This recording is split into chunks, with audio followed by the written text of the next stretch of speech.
It happened one day at December's end. Some neighbors called on an old-time friend, and they found his shop so meager and lean, made gay with thousands bows of green. And Conrad was sitting with face ashine when he suddenly stopped as he stitched a twine. And he said, "My friends, at dawn today, when the cock was crowing the night away, the Lord appeared in a dream to me, and he said, 'I'm coming, your guest to be.' So I've been busy with feet astir, stewing my shop with branches of fir.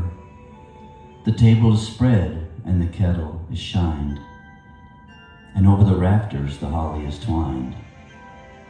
And now I'll wait for my Lord to appear, and listen closely so I will hear his step as he nears my humble place.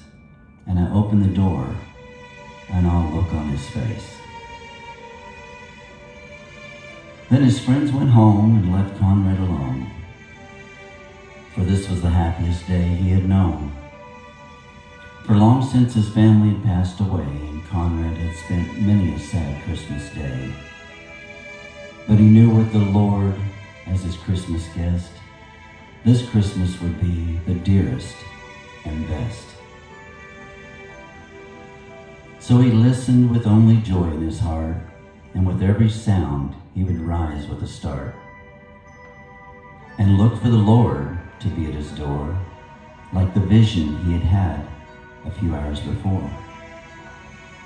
So he ran to the window after hearing the sound, but all he could see on the snow-covered ground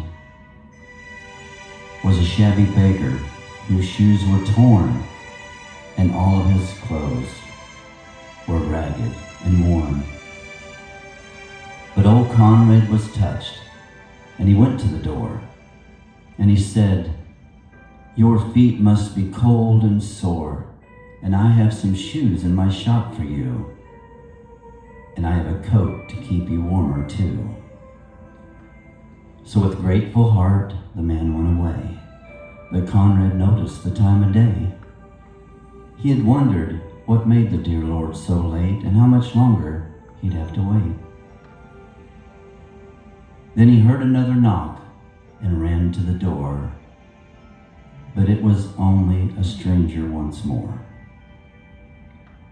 A bent old lady with shawl of black, with a bundle of kindling piled on her back, but she asked for only a place to rest, a place that was reserved for Conrad's great guest. But her voice seemed to plead, "Don't send me away. Let me rest for a while. It's Christmas Day." So Conrad brewed her a steaming cup and told her to sit at the table and sup. But after she had left, he was filled with dismay, for he saw that the hours were slipping away, and the Lord had not come as he said he would, and Conrad felt sure he had misunderstood.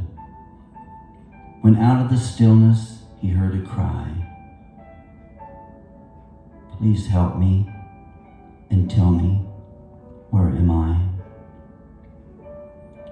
So again he opened his friendly door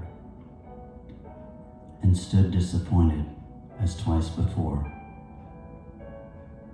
It was only a child who had wandered away and was lost from her family on Christmas Day. Again Conrad's heart was heavy and sad, but he knew he should make this little girl glad. So he called her in and wiped her tears, and he quieted all of her childish fears. Then he led her back to her home once more. Then as he entered his own darkened door, he knew that the Lord was not coming today, for the hours of Christmas had all passed away. So he went to his room and he knelt down to pray, and he said, Lord, why did you delay? What kept you from coming to call on me? I wanted so much your face to see. Then softly in silence a voice he heard, lift up your head, I have kept my word. 3 times my shadow crossed your floor. 3 times I came to your lonely door. I was the beggar with bruised cold feet. I was the woman you gave something to eat. I was the child on the homeless street. 3 times I knocked, 3 times I came in, and each time I found the warmth of a friend. Of all the gifts, love is the best. I was honored to be your Christmas guest.